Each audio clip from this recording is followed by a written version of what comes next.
in order to achieve happiness, so we need to practice the Dharma. Particularly, we need to practice meditation. In order to practice, for doing meditation, we need to know, we need to learn how to meditate, how we can do meditation. So when we do meditation, when we meditate on something, first we need to recognize, we need to know, so which object I should meditate on.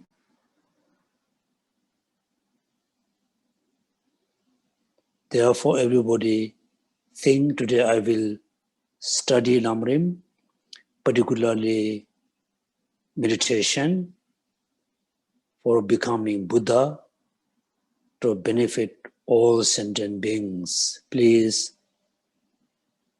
generate compassion towards all sentient beings. In this moment, all sentient beings are the object of meditation, object of compassion. We need to focus on all sentient beings and cultivate compassion. Then the compassion which is focused on all sentient beings, we need to maintain continuously. Second, cultivate, generate bodhicitta caused by compassion. So when we generate bodhicitta, then again all sentient beings are the object of bodhicitta, the bodhicitta mind, the bodhicitta focus on all sentient beings. That the aspect of bodhicitta is the mind which wish to be Buddha, to benefit all sentient beings. Please generate bodhicitta based on focusing on all sentient beings. Thank you. So when we do meditation, it is very important to identify the object of meditation. When we meditate on compassion, when we generate compassion, then the sentient beings always object of compassion. When we cultivate bodhicitta, then sentient beings are the object of bodhicitta. So when we do meditation, now I hope all of you are very clear about the object of meditation. So each object, when we use as an object of meditation, we need to know why I chosen this object for my meditation.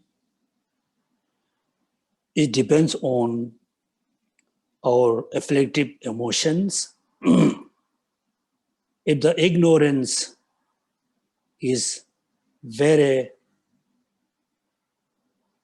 strong, then we need to meditate on dependent origination, dependent arising. So the more you meditate on dependent arising, the understanding of emptiness is become more clear.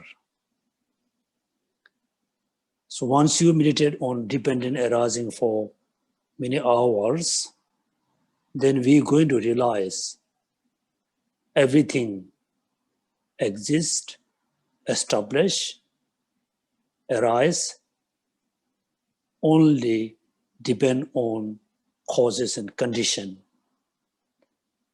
Therefore, there's not any phenomena which exists independently.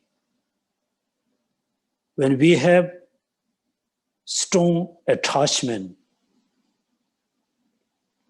then we need to meditate on essenceless ugliness.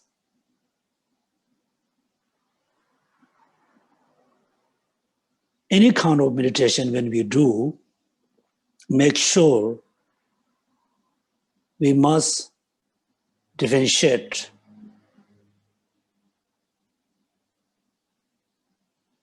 the meditative mind,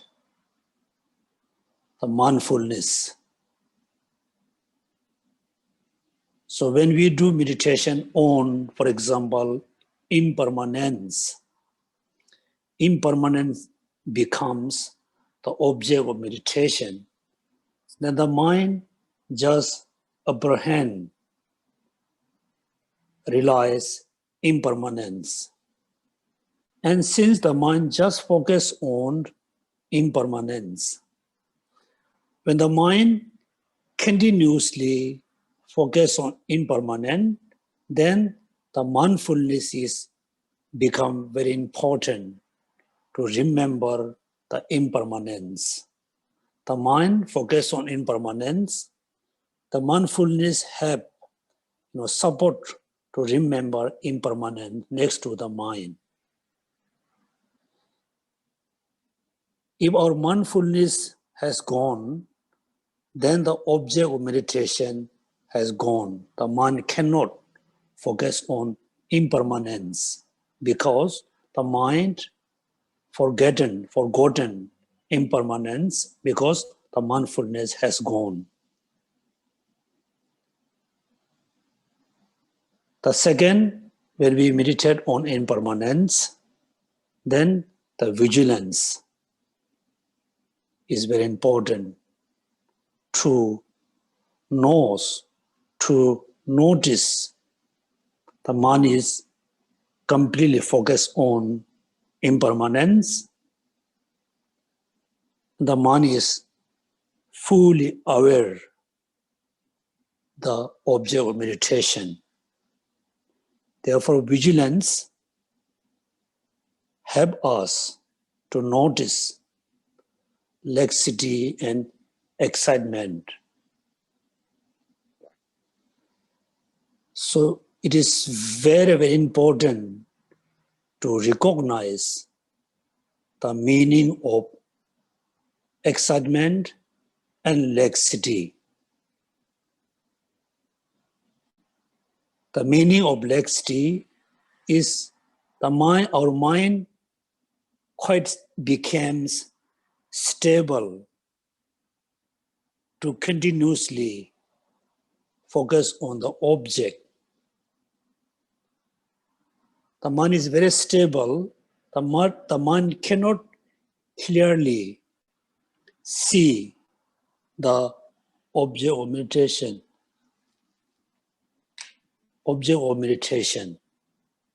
That means that moment the laxity is present because your mind is focusing on impermanence. The mind cannot see the impermanence clearly. That means we got the gross laxity. The subtle laxity, in order to recognize the subtle laxity, again, the mind is very stable. Also, the mind can see the object is very clearly, but not able to apprehend the object is very tightly, very forcefully. That means that moment, the subtle laxity present. Right? Then it is quite easy to recognize, to notice excitement present. When excitement comes, the mind is not focused the chosen object. The mind is wondering something else. Very easy. It is not easy to recognize the laxity, particularly the subtle laxity, when it occurs, when it is present. Therefore, many practitioners who do meditation for many years, some of the practitioners think when the subtle laxity is present, the practitioner think I'm doing the right meditation. Actually, it is not. So the meditation, the concentration must be totally free from gross and subtle laxity and excitement as well. Right? Now, without looking your books, first, can you remember the 5 folds of meditation? 5 folds of the meditation.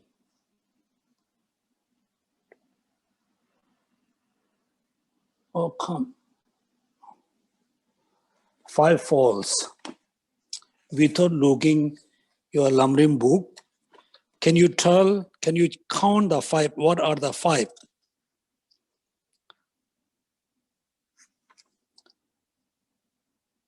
The 5 folds.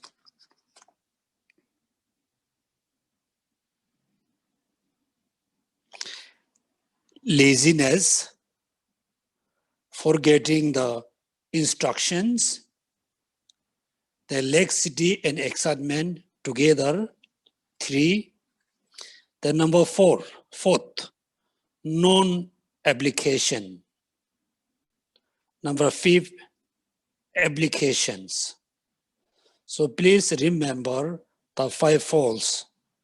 Laziness, forgetting the instructions, laxity and excitement, non-application and application. There are 5 folds. Also, there are 8 antidotes for those 5 folds. That means when we do meditation, at the beginning, we have a lot of laziness. Mentally being lazy, physically being lazy. Or physically we are very active. Physically you have a lot of energy to do meditation, but the mind is not willing to do meditation, the laziness.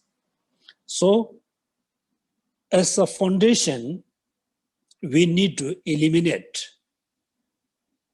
We need to purify the laziness. In order to eliminate the laziness, we need to apply the antidotes. Right? So how many antidotes for eliminating laziness?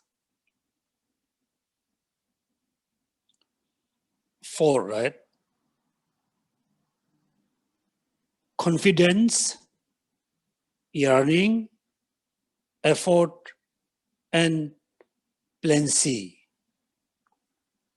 Confidence, yearning, effort, and plenty.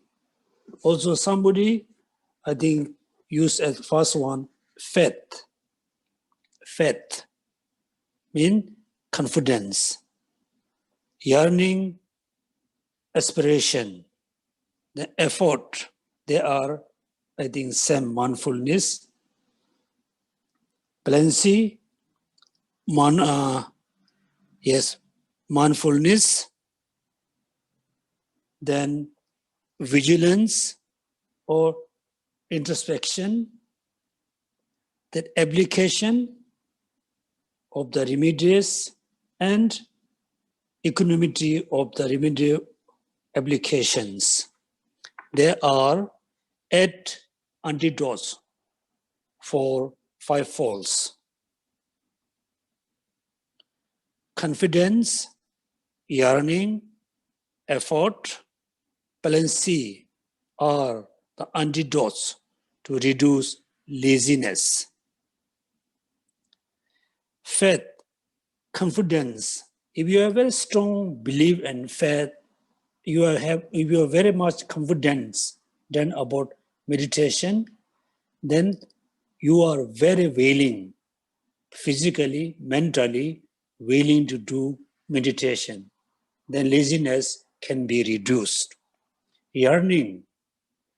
If you can see, when we think the benefits of meditation, then again the laziness can be reduced, because you can see, if I do meditation, I can have a lot of benefits, because all the mental good qualities arise based on the meditation, yearning. The effort, the most important is effort. When you become lazy, physically when your physical body becomes very lazy, the simple, you need to do, light exercise. You need to do, very light exercise. Make sure your body becomes fresh. Then, if your mind is still very lazy, then you need to think about the faith or confidence, yearning, particularly the benefits of the meditation.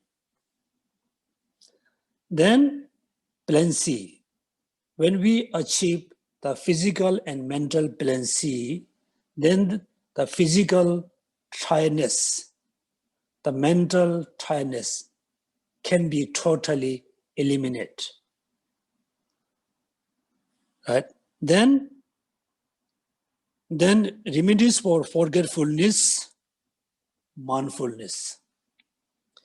If we have a very strong mindfulness, your mindfulness is very strong, then the forgetfulness can be reduced.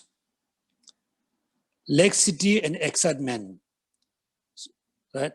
So when we have the vigilance, through vigilance, then we can notice the laxity and excitement. When it's already occur, we're going to notice. Is going to occur, then also we're going to notice. Therefore, vigilance is the antidote for laxity and excitement. Then, application. Application means we fully understand the meaning of vigilance. Also, we fully notice the laxity occurs, the laxity presents. Then, when the laxity is present, we need to put effort to eliminate the laxity. If we don't put effort for eliminating laxity, that means we are not applying the antidotes. When we recognize the excitement is occurring, is present, we need to put effort to eliminate or stop the excitement. If we don't we don't put effort, we don't apply the antidotes, then we say, not applying the antidotes for stopping excitement and laxity, application, so non-application. Then the application, the last time we need to discuss. Application means we apply effort. We apply the effort, antidotes, unnecessarily. If we put effort unnecessarily, then we say application. Not need to apply, be apply, is become false. Therefore, so please now, everybody turn the page number.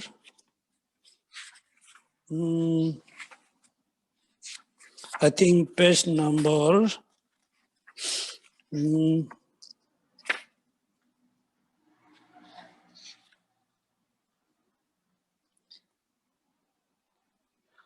page number 68.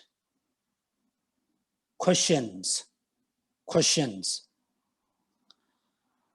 How can it be that applying yourself or making an effort turned into a problem, right? So when we applying ourselves or making an effort, how come it's become a problems? How can it be that applying yourself or making an effort turn into problems? Through meditation, turning your attention inward when your mind is excited. So let's say everybody meditate on impermanence. Impermanent becomes object of meditation this moment. So when we meditate on impermanence, then somehow after a few minutes, after 5 minutes, our mind has gone. That means that time the excitement person, the mind is distracted. And that moment, what we need to do, we need to bring back our mind and reset on the impermanence. Therefore here, when your mind is excited, then your attention inward. First, when we meditate on impermanence, our intention is inward. When our intention distracted, then our intention is outward. So we need to bring back, or we need to focus again, impermanence, excitement arise. And stimulating your mind when it's lax. When our mind is not so clear about the object of meditation, then we need to exact. That means we need to put bit effort to able to see the object of meditation.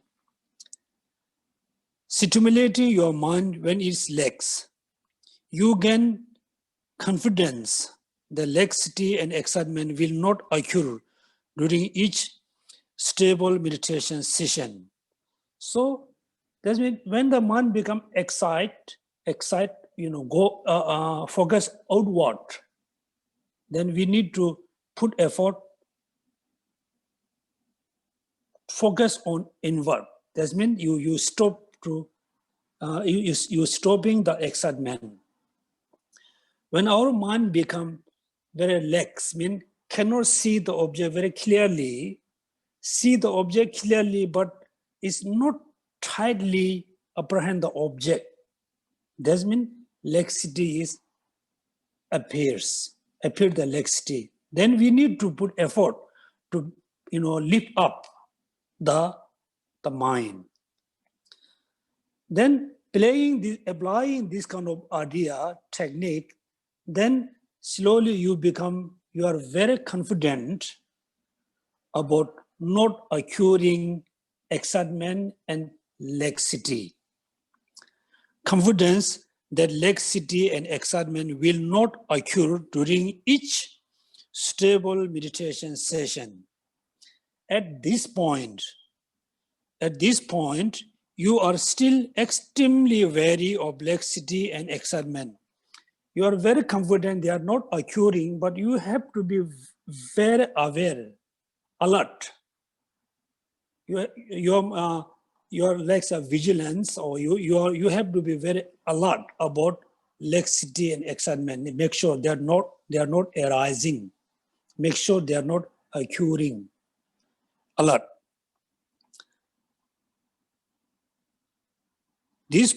At this point, you are still extremely wary of laxity and excitement, just as the outside. Sustaining this is the problem. Just as sustaining this is the problem. Your mind will become distracted. So at this time, you must know how to relax. Right? That means if you put too much effort, then your mind becomes very excited. That means you have to be relaxed. Your mind be relaxed. We need to know how to relax, how to be relaxed. So here, very thin line. So we must know your mind will become distracted. So at this time, you must know to relax. Relax mean as started in Kamalashila second and third stage of meditation. If you excite yourself, when your mind has entered a state of equipoise, then your mind will be distracted, right? When your mind already entered into like a meditative state, if you put effort, then your mind becomes distracted. This entails relaxing. It's a relax, right? You can see at the first sentence. So at that time, you must know to relax. Relax means relaxing the effort. Relaxing the effort, but not the sacrificing the intensity of the way of your apprehending of object. Right? That means if you put effort, then there's a danger to present the excitement. So you have to be relaxed. How? You relax about your effort. Relax the effort, not the way of apprehending the object. The mind fully apprehend, vividly, fully apprehend the object. The effort bit relax, not the way of apprehending the objects, right? The mind must apprehend the object very vividly, tightly. You cannot relax the object of, you cannot be relaxed the way of apprehending the object of meditation. But your effort bit relax. For example, I think we have an experience.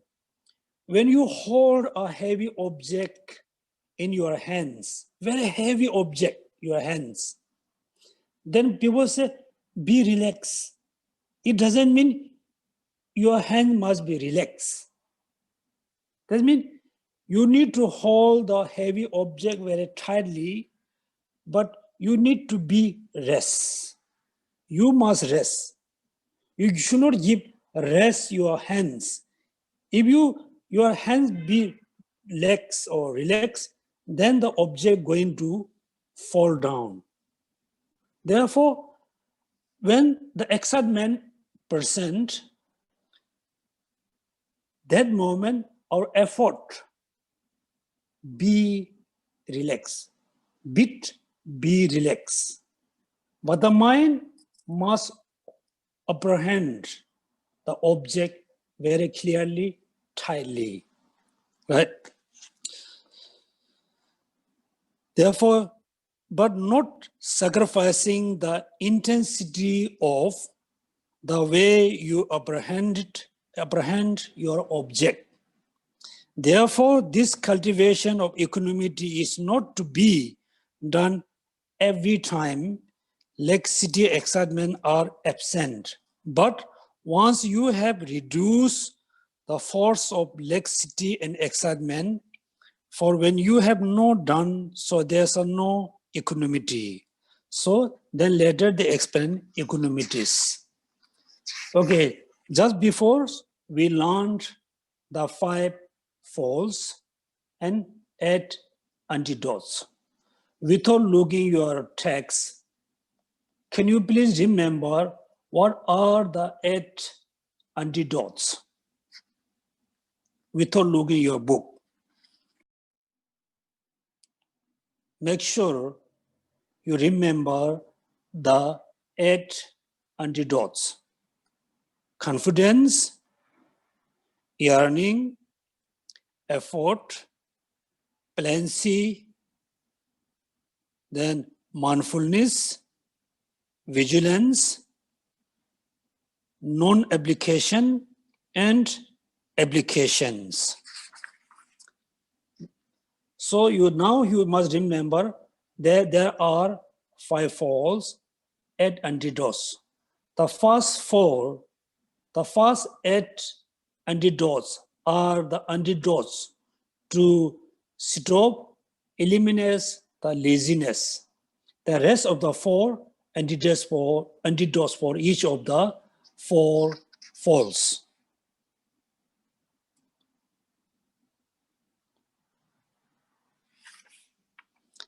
Next, without looking your books, can you please try to remember what are the 9 mental states? The 9 mental states without looking your books.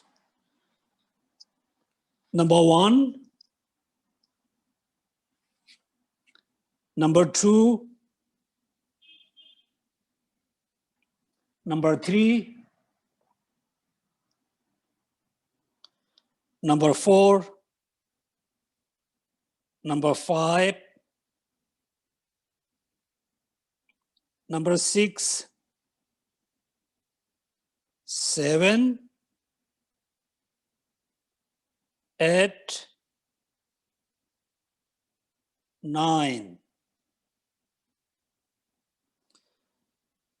The 5 faults, 8 antidotes, the 9 mental states you must memorize.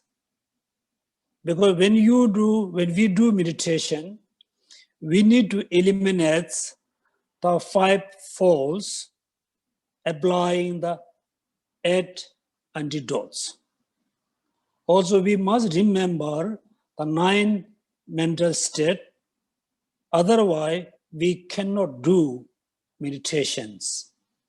So once more, please remember the 9 mental states. When I say number 1, you must remember, okay? Number 1, number 2, number 3, number 4, 5, 6, 7, 8 nines. So number 1, the mental placement, right? But the book which is published from Tibet House, they use different words. They say, number 1, there's mental seating, just setting, just sit there, setting. Number 2, continual setting. Number 3, pitch like sitting, setting. Number 4, close setting. In Tibetan, we say samjopa, I think, the mental sitting. If that means you just, stillness, your mind is there.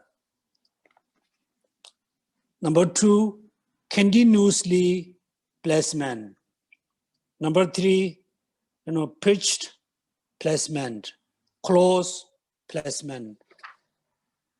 So let's say we all are beginner for meditation. So how we should meditate? First, we need an object. Let's say we chosen the Buddha, image of the Buddha. We chosen the Buddha of Buddha Shakyamuni.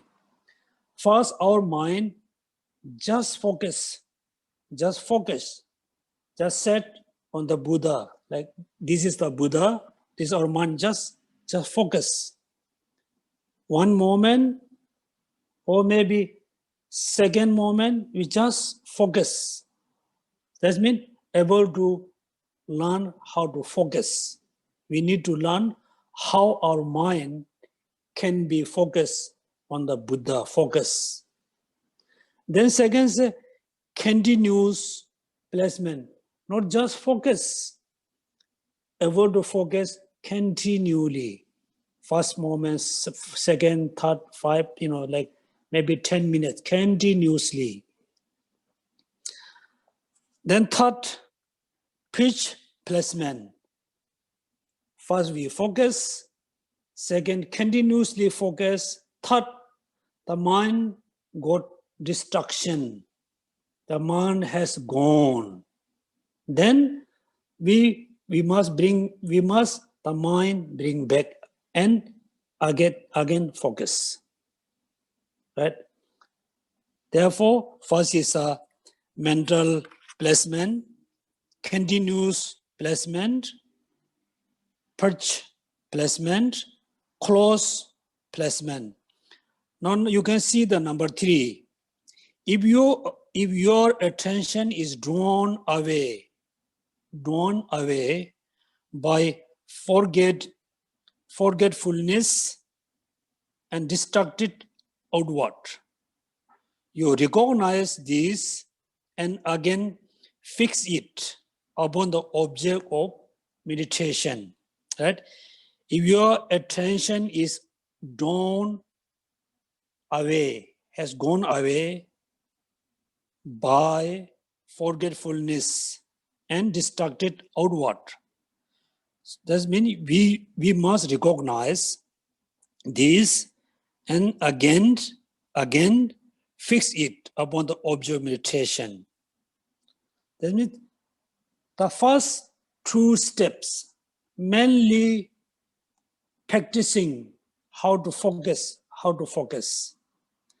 That step number 3, the 3 mental state is the training, bring the attention bring back and again focus the same object. That means the mind has gone and bring back the mind, bring back the attention.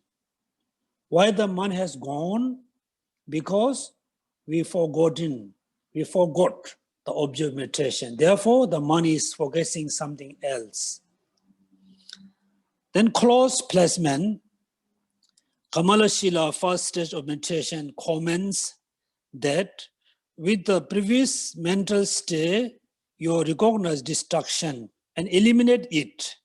With this mental state, you have eliminated the distraction, and with effort, place your attention upon the object of meditation. Then third step is mainly practicing to how to stop distraction.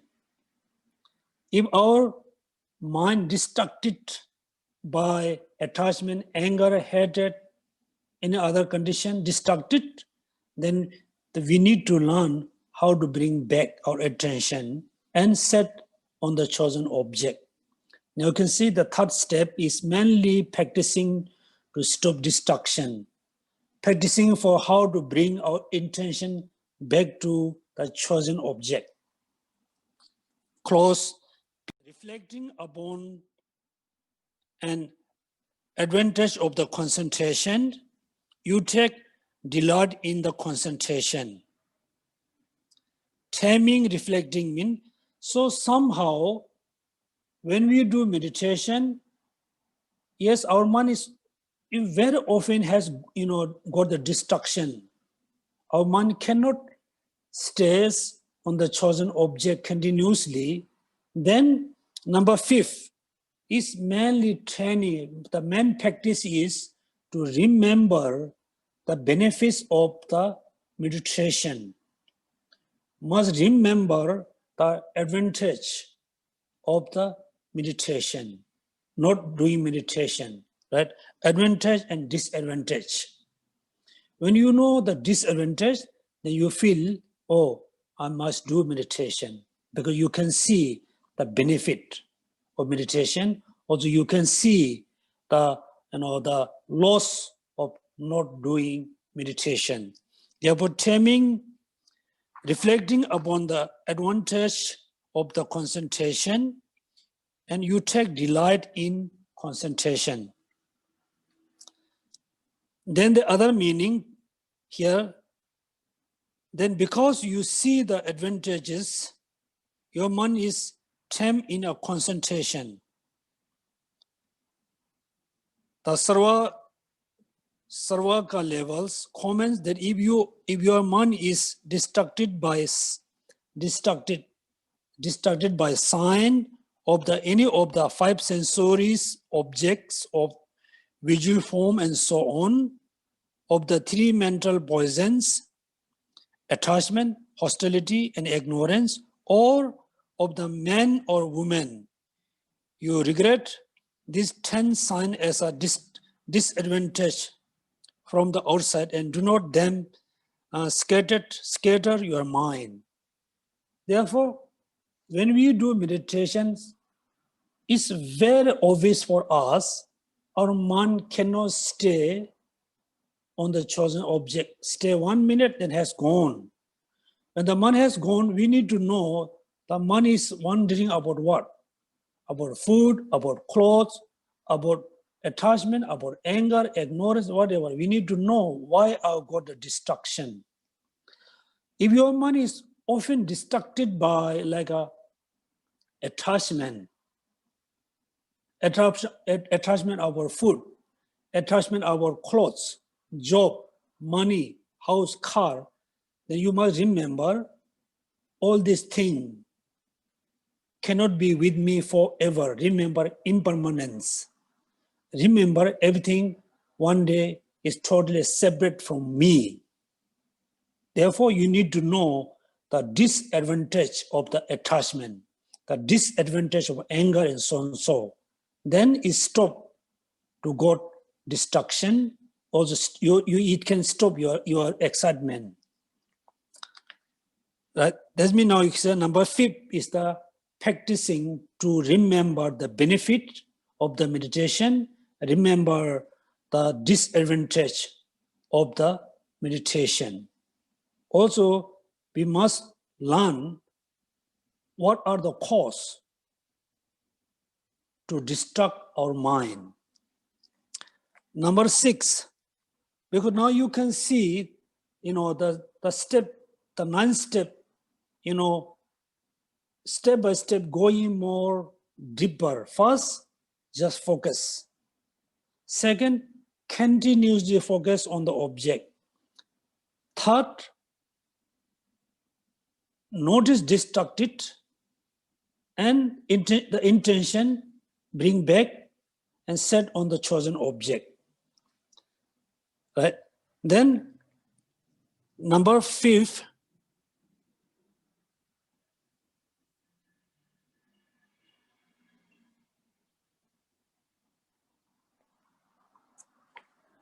is a practice to recognize the distraction and stop the distraction and bring our attention on set on the chosen object. Number 5 is the practice to remember the benefit of the meditation, remember the disadvantage of the meditation. Then number 6, pacification. Right? Pacification is become more complicated. 6, pacification regarding distraction as a fault. You cool any dislike or concentration. Ornament of the Mahayana Sutra, because you see the faults of the distraction, you call dislike for the meditation. Pacification means you need to call any dislike for concentration. So it's different people has a different dislike. Then second meaning, the sutra levels states assert that if your attention is disturbed by thoughts such as those concerning sensory object and by secondary afflictions such as obscuration involving attraction to the sensory, you regret this form beginning at the disadvantage and do not allow your attention to the drawn to your thoughts and secondary afflictions.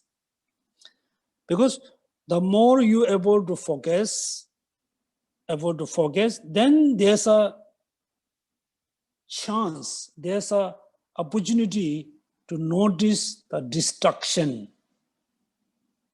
Also, opportunity to know the causes and condition to distract our mind. Right? Number 6. Then number 7, complete pacification. This entails the fine pacification of the occurrence of attachment or melancholy, lethargy, sleepiness. The 6th pacification, the very particular step to reduce the distraction, reduce the causes and condition of the distraction. Then number 7 is the mental state to reduce the underline of the distraction, underline of the laxity and excitement. As soon as attachment, the melancholy excess arise, then they are pacified. So this one, the number 8, one-pointed attention. This initially exerting effort so that you engage the object of meditation effortlessly. The one-pointed attention. Because when your meditation, when you are concentration reach to the 8th mental state, that means you almost control the excitement. Also, you control the cause of destruction. Also, you almost control the underlying of the excitement and laxity. Also, you put a lot of effort. Therefore, when we reach to the 8th mental state, then the meditation become kind of effortless. You no need to put a lot of effort. The internal excitement effort so that you engage the object of meditation effortlessly. Effortless. Then 9, the number 9, the balance placement. So this, according to the Kamala Shila stage of the meditation, this refers to the equanimity that occurs when your minds become balanced. According to the Kamala Shila, balance means refer to the equanimity that occurs when your mind is become balanced. Balance placement or state of equanimity according to the Kamala Shila. The another one is a Radna Karas Santi, instruction 5 perfection of the wisdom says, this refers to the continuous natural attention and the attainment of the independence as a result of familiarity with the single channel. Yeah, I think the meaning is almost, I cannot see much, this big difference. And you can say balance placement mean equanimity or continuously nature attention. The meaning is, I think, almost exactly almost same. Because when you reach to the like a 9th state,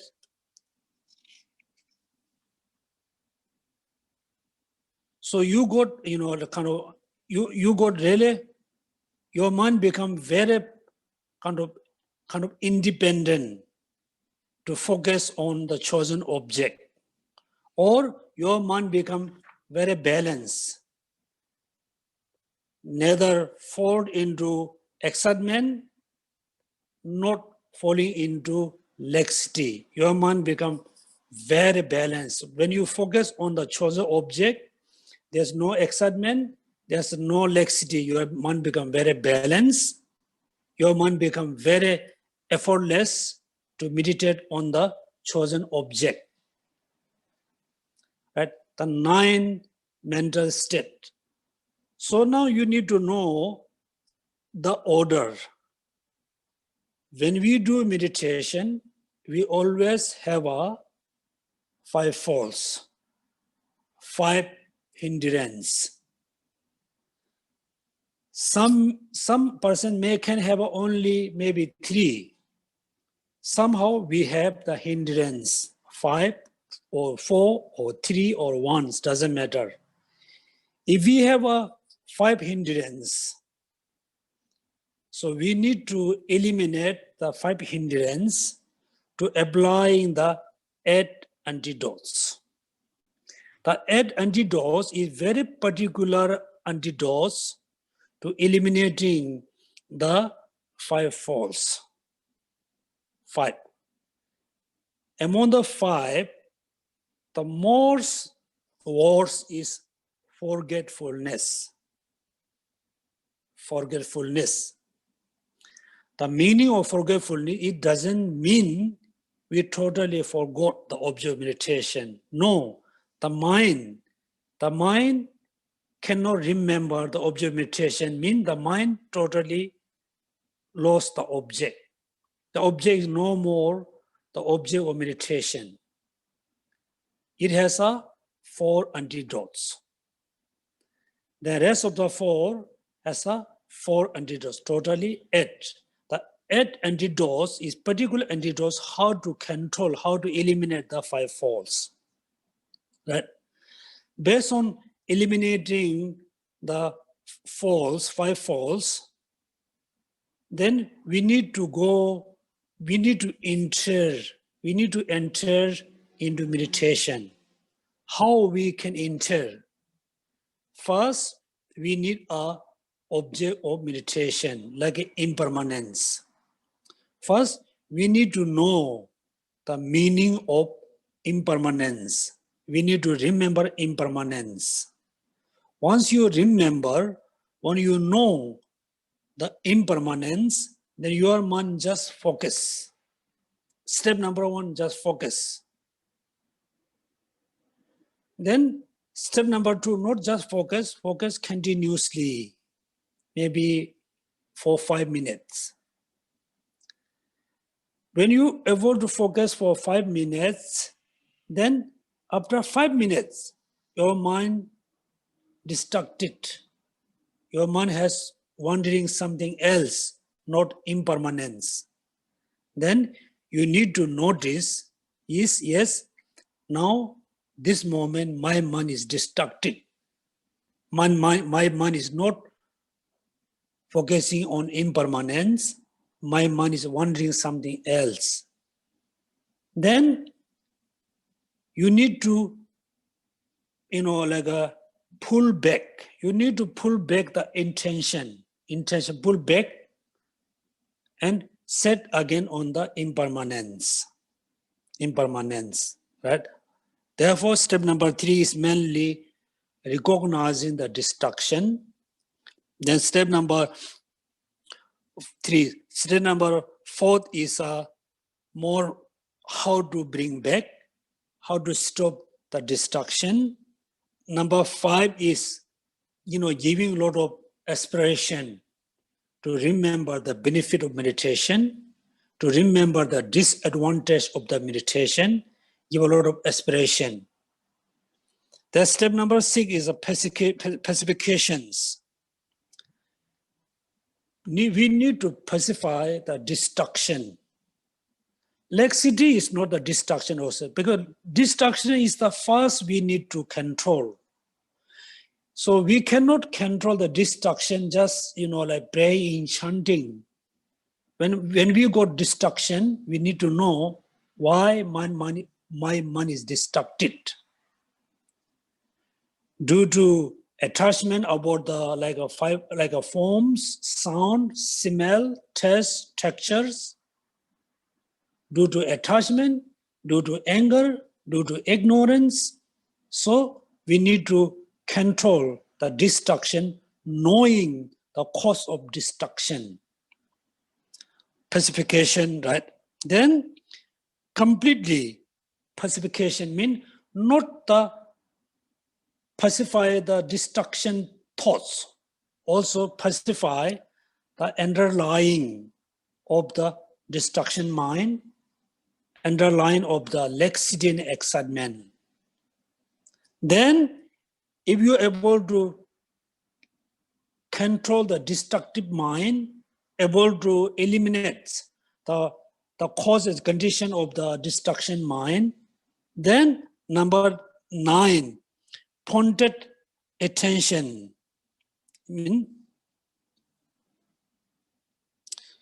So you no need to put a lot of effort to meditate on chosen object.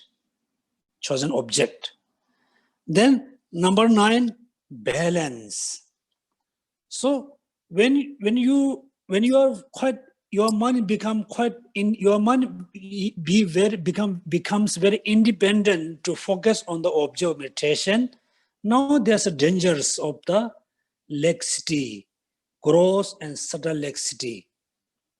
So knowing the gross and subtle laxity, then you need to stop the gross and subtle laxity. Then your mind become balanced. Your mind is totally, the meditative mind is totally free from excitement and laxity. First, the mind free from the excitement. Second, from the laxity, right? So 9 mental steps. So in order to go through the 9 mental steps, we need to apply the 6 powers. 6 powers. Please look at the page number 75. The process of achieving them, means achieving the 9 mental steps. 6 force, 6 powers, right? And Tibetan we say top 2, like I think 6 powers, top 2. So what are the 6 powers? Number 1, Please look at the book. Number 1, force of hearing. Number 2, with the force of reflections. Number 3, with the force of mindfulness. That means hearing, reflection, mindfulness. So these 3 steps are very uniqueness in Buddhism. So when we practice bodhicitta, emptiness, first we need to hear. We need to hear from someone about the bodhicitta. Once we hear, we need to think very oftenly. We need to think very repeatedly about bodhicitta. Right? Then you need to meditate about bodhicitta. There are 3 steps. So number 4, with the force of vigilance, with the force of enthusiasm. Number 6, with the force of equanimity. So in order to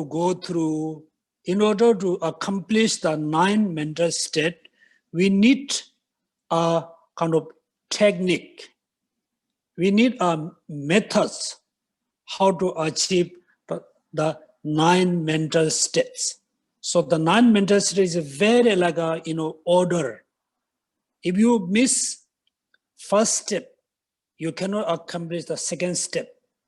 If you miss first and second, then you cannot accomplish the third steps. So it's a very order. So when you do meditation, first we spend time with the first mental state.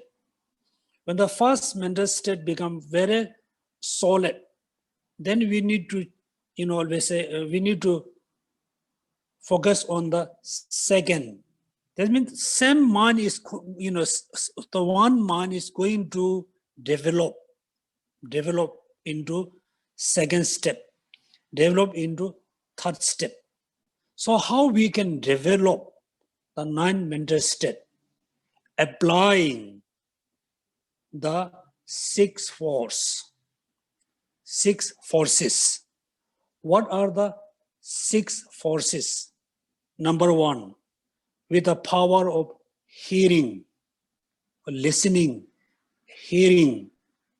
Number 2, with the power of reflections, think about the meaning again and again. Then number 3, with the power of mindfulness. Number 4, with the power of vigilance. Number 5, with the power of enthusiasm. Number 6, with the power of acquaintance. Also, please, you memorize the 6 power. Because this 6 power, we need to practice to achieve the 9 mental state, right? 9 mental state.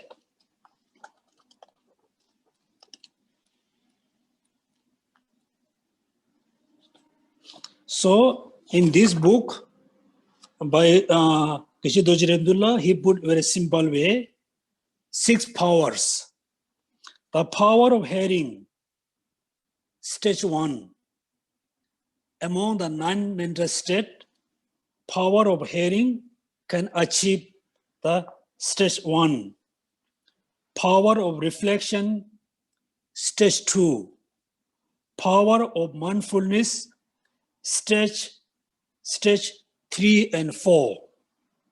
3 and 4, right? So through listening of the teaching, we can accomplish the first mental state. With the power of reflection, we can achieve the second mental state. With the power of mindfulness, we can achieve the third and fourth mental state. So, hearing, reflection, mindfulness, through this we can achieve the four mental state. First with the first, second with the second, third with the third and fourth. Right? So power of hearing, stage 1, power of reflection, stage 2, power of mindfulness, stage 3 and 4, power of introspection, power of vigilance. So introspection, vigilance is, I think, meaning is same. Therefore, the power of introspection, stage 5 and 6. The power of joy effort, stage 7 and 8. The power of complete familiarity, stage 9. So now you can see the 5 powers as a cause to achieve the 9 mental state. Through power of hearing, we can achieve the first stage. Through power of reflection, we can achieve the second stage. Through power of mindfulness, we can achieve third and fourth. Right? Then power of introspections, we can achieve fifth and sixth. Power of effort, joy effort, we can achieve 7 and 8. The power of complete familiarity, we can achieve the last state, the ninth mental state. So remember the 9 mental state, also remember how can achieve the 9 mental states through applying the 6 powers. Right? Now we can look in the Lamrim book.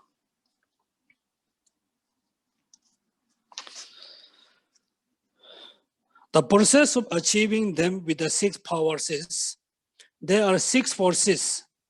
The force of the hearing, the force of the reflection, the force of the mindfulness, the force of the vigilance, the force of the enthusiasm or joy effort, the force of the through acquaintance,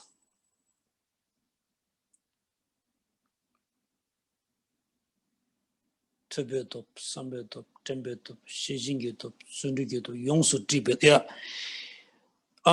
Please don't confuse.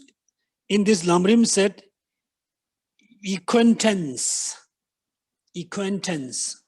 This book says familiarity. Or Tibetan also I see very similar word with the familiarity. Very familiarized.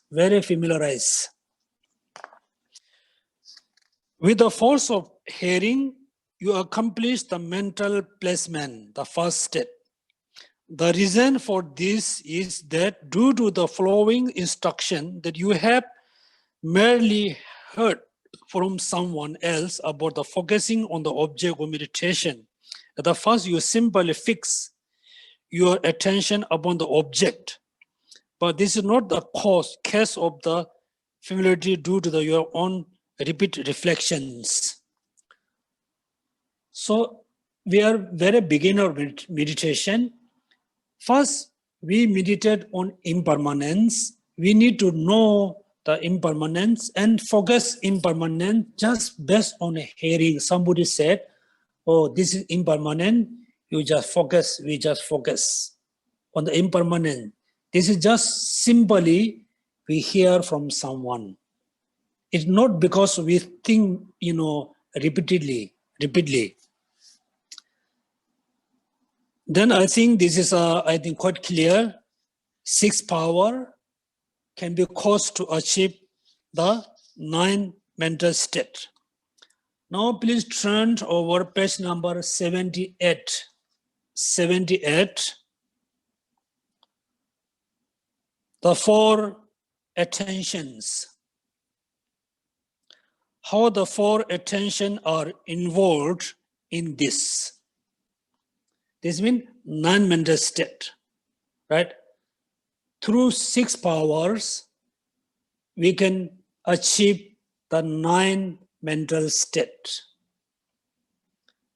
So next we need to learn what are the 4 attention.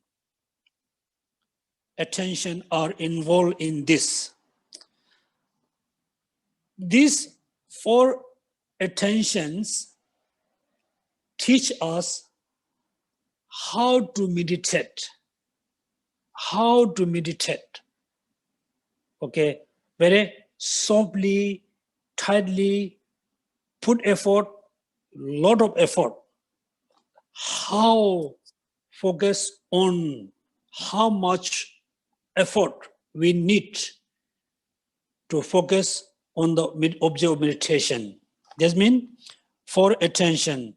Please read what are the 4 attentions. Number 1, tight focus. Number 2, intermittent focus. 3, uninterrupted focus. Number 4, spontaneous focus.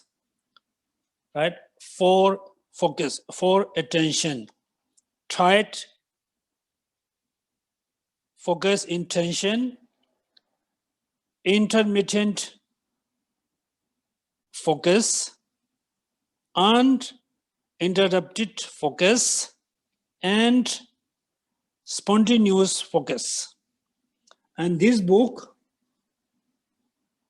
used the 4 engagements. Lamrim book used 4 attentions, attention. This book 4 engagement.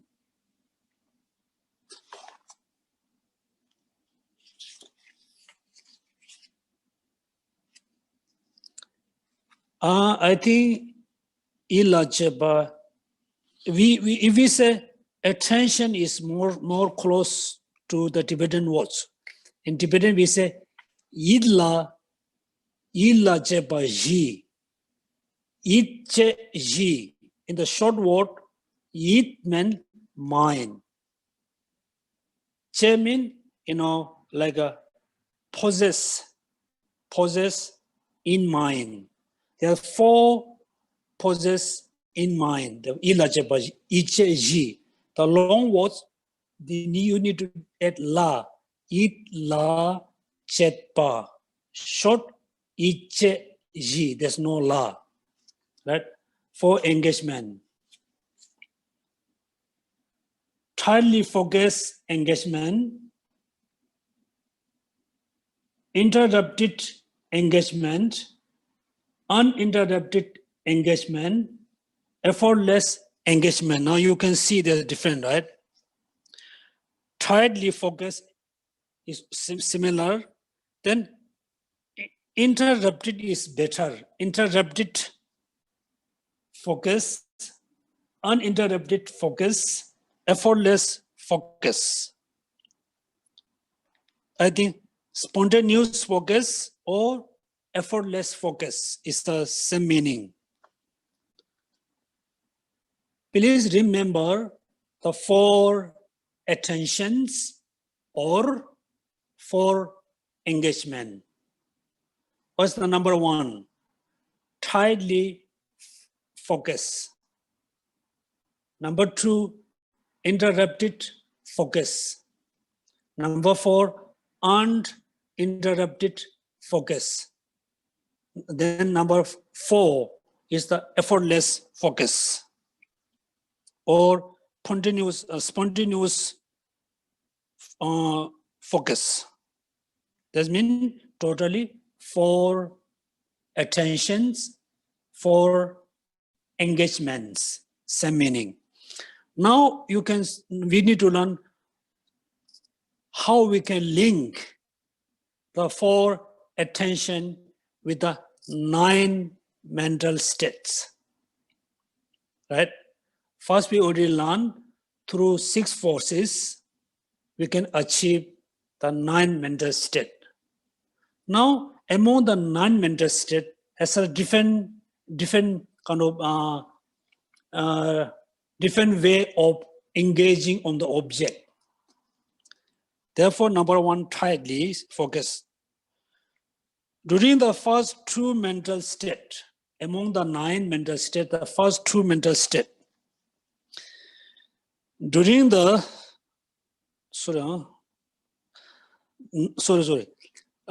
spontaneous focus. Now, in the first 2 mental state of the mental placement and the correct mental statement, you can, I think it's a second, but same way, continuously placement.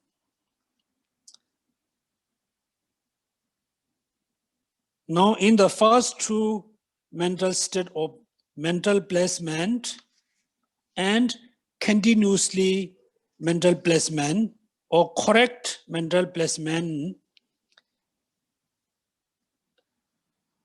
continuously placement,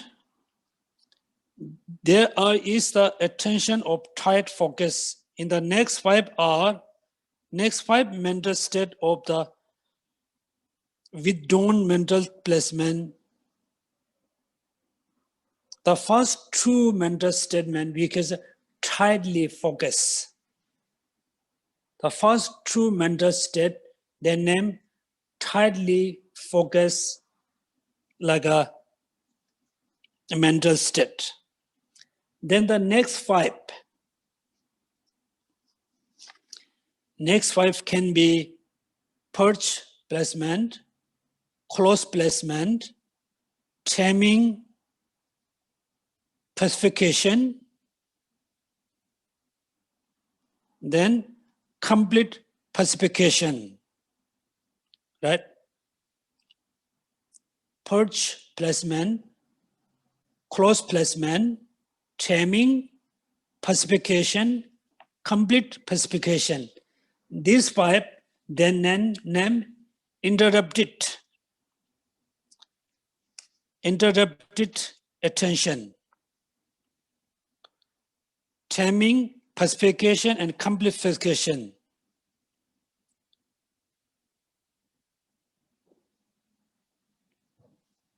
In the next 5 mental states of the withdrawn mental placement, purge placement, close placement, taming, pacification, and complete pacification, there is the attention of intermediate, meaning interrupted focus. In the 8th mental state of the single channel, one-pointed attention, there's the attention of the uninterrupted focus. Among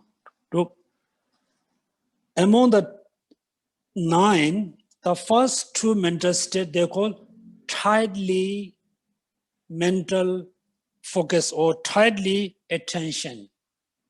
Then next 5, then interrupted, attention.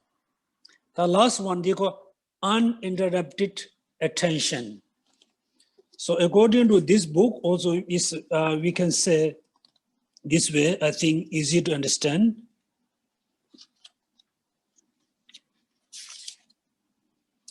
Tightly focused engagement. That means the first 2 mental state, tightly focused engagement. That means first 2 mental state have very forcefully need to just focus on the object. Need to practice how to focus.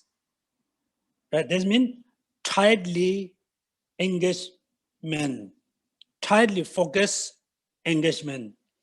Then the next 5, 3 to 7, interrupted engagement. Interrupted. Next 5, they got interrupted. Mean they able to focus the chosen object, but in between interrupt by laxity or excitement. They cannot focus because they forgot the chosen object, interrupt. They cannot meditate because interrupt by laxity. So next 5 mental states are they called interrupted engagement, interrupted focus. Then number 8, right, the ponton. Number 8 called uninterrupted. When our meditation, our level reach to the 8, because uninterrupted. When our meditation reach to the 8th level, then there's no interrupt by excitement and laxity. Then when we reach to the 9th mental state, effortless, no need to put a lot of effort. So about the effortless, I will tell you here one sentence. I think I just tell you the meaning, which is mentioned in Lamrim. I cannot find the sentence. For example, like me or some of you, I think when you just put effort, very simple effort to recite Om Mani Padme Hum. First, you need to put effort to recite Om Mani Padme Hum. Since you start, you continuously can recite the Mani Padme without interrupt 100 times. But that moment, your mind has gone here, there, but still you continuously chanting. You are chanting the Mani Padme, but your mind is wandering somewhere else, right? That means this is what we need to know. Based on this analogy, do you remember we say mindfulness, vigilance, then meditation. So meditation is the general mind, the mind focus on impermanence. The mind focus on impermanence. And the mind cannot focus impermanence because the mind forgot impermanence due to the forgetfulness. Therefore, the mind cannot focus on impermanence because the object of meditation forgot, interrupt. Then this we call mindfulness. When we have a mindfulness, the mindfulness always remember the mind, always support the mind to remember impermanence. Mindfulness has gone, the mind cannot remember impermanence. Right? That means now you can see concentration, mindfulness, then vigilance. Due to these two mental factors, the mind continuously able to meditate on the object of meditation. Remember? Then when you reach to the ninth mental state, at the beginning you need to put effort to meditate on impermanence. When you start to meditate on impermanence, then you can continuously able to meditate on impermanence maybe like 3-4 hours. In between, excitement, even though arise, it cannot interrupt. The mind continuously able to focus. Other thoughts arise, it cannot interrupt to the mind to meditate on impermanence. Therefore, effortless, no interruption, because it's totally free from laxity and excitement. Then among the 9 mental states, please remember tightly focus, interrupted focus, uninterrupted focus, and effortless. So when we meditate, when we practice the first mental state, we need to learn how to focus, just how to focus the object of meditation. How to focus very tightly. is no worry about the excitement, engagement, how to focus. Therefore, tightly focus. Then third, fourth, fifth, sixth, seventh. This 5 mental state from 3 to 7, they call interrupted focus. Mean they are able to focus, but very often interrupt by the forgetfulness or excitement, laxity due to that. Right? Then when you reach to the 8, they will call uninterrupted focus, uninterrupted engagement. Then the 6th, so the 8th mental state is totally free from the laxity engagement. Therefore, uninterrupted focus. The 9 is effortless. No need to put, between effort to stop excitement. No need to put any effort to stop laxity. It's totally effortless. Like we can chant Mani Padme 100 times without interrupt. When we chant, we can chant continuously until 100 number. We can 100 number, and between we have any other thoughts arise. It cannot interrupt for our recitation. Same way, so when we reach to the 9th mental state, any other thoughts arise, it cannot disturb our meditation. Therefore, today we learn 5 faults can be eliminated through applying the 8 antidotes. So how we can apply the 8 antidotes for the 5 faults? First has 4 antidotes, rest 4 has 4 antidotes. Then we learn the different level of the non-mental state. Also we learn how to achieve the non-mental state through applying the 6 forces. 6 forces: hearing, reflecting, mindfulness, vigilance, joy, effort, and effortless. Right? Joy, effort, and I think joy, effort, and familiarize. Familiarize effort.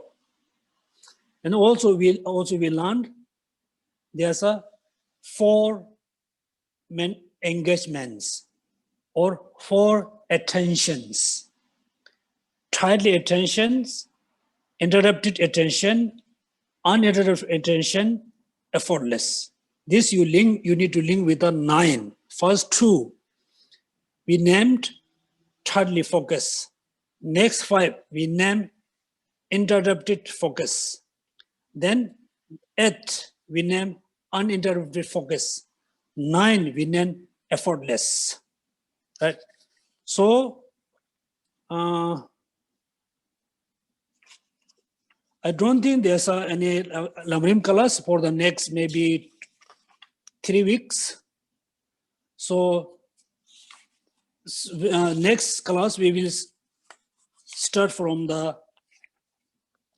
page number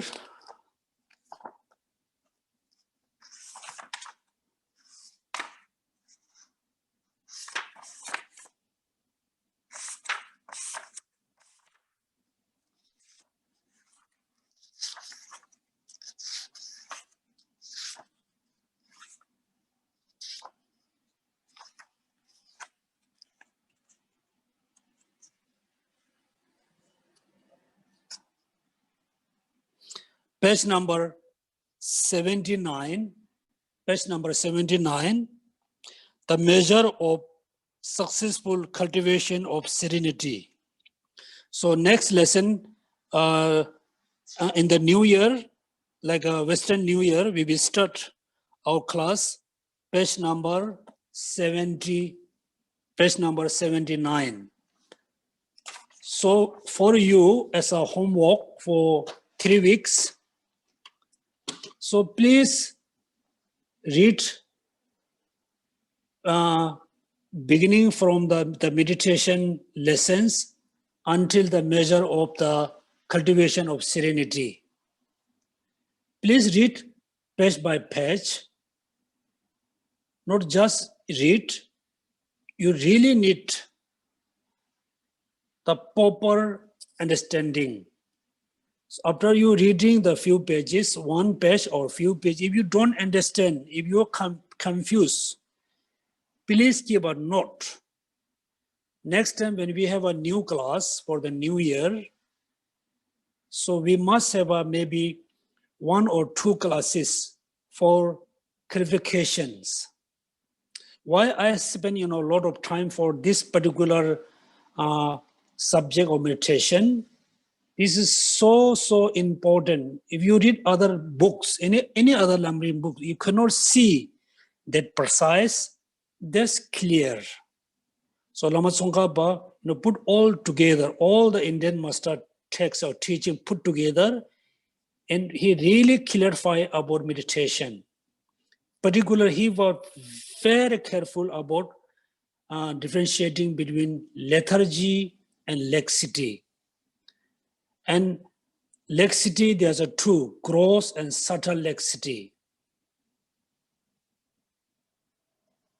The subtle laxity is a virtuous mind, but it cannot be the meditative mind. In Tibet, many Tibetan master has a misunderstanding between the meditation and the subtle laxity. When you able to focus your mind on the chosen object, able to focus continuously for few hours, then they consider I achieve, flawless meditation. According to many Indian master, particularly Lama Tsong-kha-pa, this is not really the meditation. Actually, it is the subtle laxity. Because you're able to focus, but there's no clarity. Even though there's a clarity, but there's no tightly apprehend the objects. At the end, I will read, I think, just one sentence. Somebody passed me this sentence. It's quite easy to understand.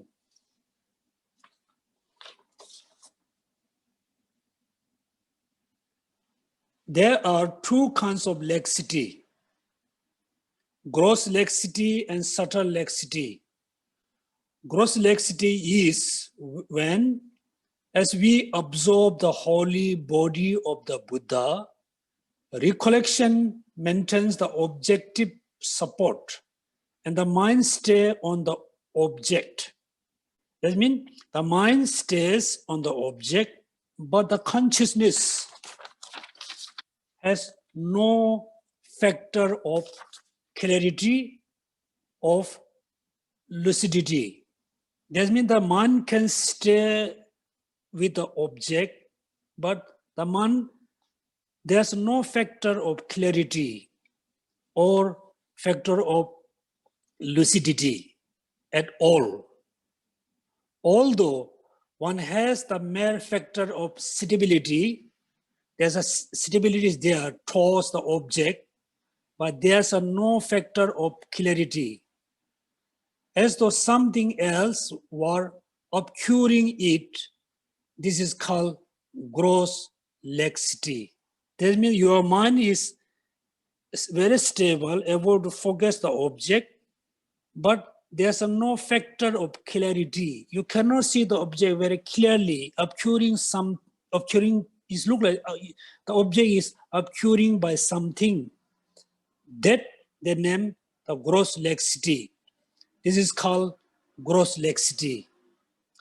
Alternatively, one does not lose the mode of apprehension of the object. Yes, they still apprehend the object, maintaining both a factor of stability and also factor of clarity. Your mind is very stable. Also, you can see the object very clearly, right? Mode of factor of clarity. Although there is a mode of apprehension loosen slightly. If that happens, there's no intensity of the factor of clarity, so we call subtle laxity. For example, if we are holding an object with our hand, there's a difference between holding without a tight grasp versus grasping tightly and holding the object. So the gross laxity means your mind is very stable on the object of meditation, but your mind cannot see the object of meditation very clearly. Right? That means your mind is not distracted. Your mind is there. It's focusing on the impermanence. But the impermanence, there's no factor of clarity. You cannot see the impermanence clearly. There's a look like obscuration to see the impermanence. Then we call gross laxity. Second, your mind is very stable. You can see the object of meditation, which is impermanence, very clearly, see clearly, but there's no intensity of apprehension the object. The object is not tightly focused, it's a bit loosened. Then they name the subtle laxity. Therefore, this is a very, very important in the meditation. Therefore, if you have you meditate for many years, still you don't achieve anything, please read this Lamrim page by page, particularly the 5 folds, 8 antidotes, the 9 mental state, how to achieving through 6 force. Then you can go through your own experience based on Lamrim. Then definitely you can achieve serenity within few months. Okay, so today we can stop here our class. So tomorrow we have a Q&A session. So everybody, I need to clarify, if you have any doubt, which is we talked in the past, everybody prepared today. Any doubts, any question, is something I need to clarify, please have a note, so then we can discuss tomorrow morning. So tomorrow discussion can be a little bit different. If somebody asks a question, somebody has a doubt, I will ask among the friends can answer. Anybody can answer. When you answer the question, the answer is very short, very clear. You should not say, I think so, I guess so. If somebody asks why this morning the weather was very cooling, your answer must be, oh, because early morning we got heavy raining. Therefore, this morning weather is very cool. Answer must be very clear and very short. Also, the question is also very clear and very short. So tomorrow we have a kind of more discussion. Somebody asks question, I will ask any of you can answer this question. When you answer must be very clear and very short. Should not say, I think so, I guess so. Okay, so what time is it now? Oh, it's 43. Okay, so everybody, so we can, it's quite clear? Kwanji, Perry, Sonam. Yes, Geshe. It's quite clear? Yes. Hear very clearly? Yes. Understood very well?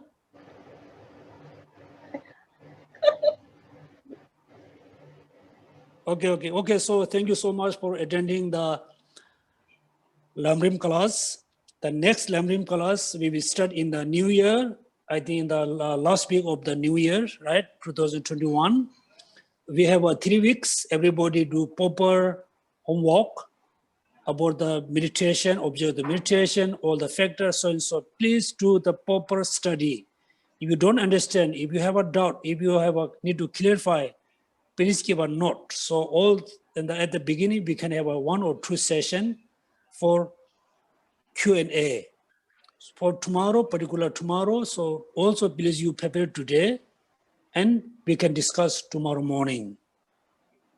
Then I said last time, since New Year, we have a new class for the very beginner who wish to study Buddhism, who wish to go through very simple way to understand Buddhism. So please ask to your friends who wish to study Dharma, ask them to attend the Sunday class, 10 to 11:30.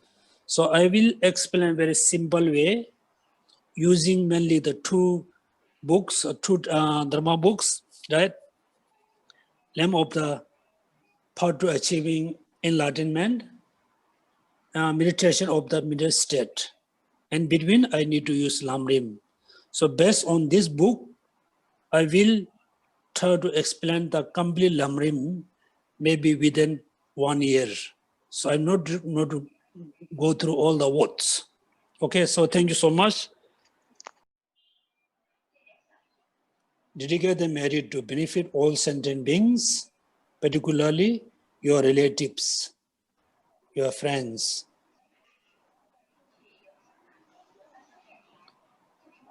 Dedicate the merit to live long life, all the lineage, all the religious, all the Dharma teacher, particularly your own root teacher. Lastly, we dedicate the merit to benefit all the benefactor of supporter of Tibetan Buddhist Center. Also, we have a long list of the people who are sick, people who pass away. From ideally do short chanting and prayer for them. Also, it is very useful if you dedicate the merit to benefit for them.